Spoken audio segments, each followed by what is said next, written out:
Here is China's master plan to destroy America, Japan, and Taiwan in battle. On most days, China's high-speed rail network is for hauling millions, yes, millions of commuters, vacationers, and tourists around the country. But on May 14, 2015, one section of the growing network served a very different purpose. A People's Liberation Army brigade from the Lanzhou military region boarded a high-speed train and set off for Xinjiang 300 miles to the west. The exercise was a rapid and clever way to move troops around a huge country, something which Beijing is struggling to handle. China has the largest ground army and the longest land border in the world, which abuts 14 nations, more than any other country except Russia. One of these countries, India, is one of Beijing's rivals, and the two countries have two ongoing border disputes. Myanmar to the south and Tajikistan and Kyrgyzstan to the west are potentially unstable. Then there's the border with North Korea. It all adds up to lots of potential crises along the border. The result is that Beijing wants its army to have the ability to respond to lots of varied and potential crises. Hence high-speed trains.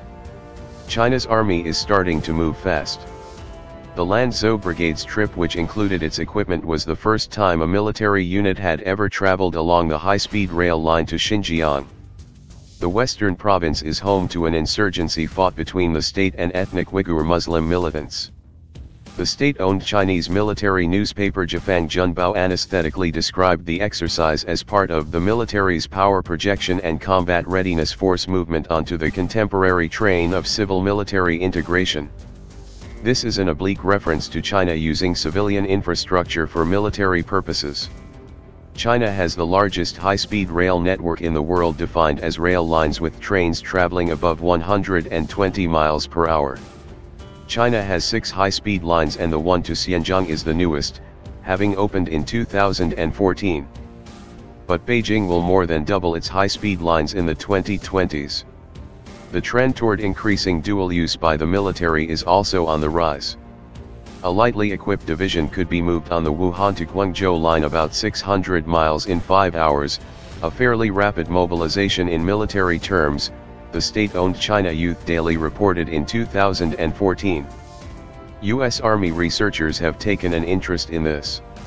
Earlier, troops traveled on highways during maneuver drills, OE.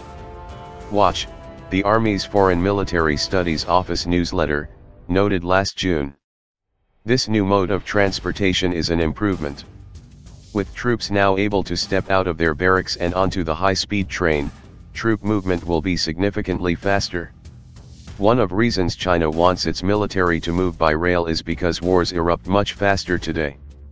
During the 1991 Persian Gulf War, the United States quickly rushed more than 500,000 troops into Saudi Arabia in just a few months. The outcome of the war, a lopsided victory for the US and its allies on the ground, had a profound effect on Chinese military thinking and doctrine.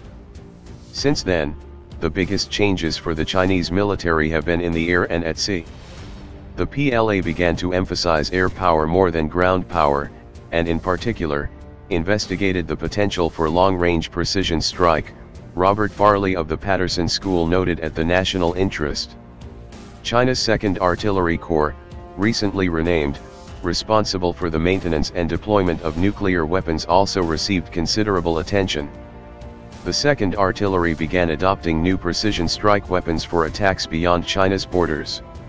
In the event of a rapidly deteriorating crisis, the 2nd Artillery would have to speed toward the problem.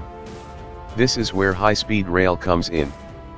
According to the China Youth Daily report, the Corps could rush its cruise missiles along the high-speed rail lines toward the coast in the event of a conflict with Japan or Taiwan. Now we know that China would probably send thousands of additional ground troops, too.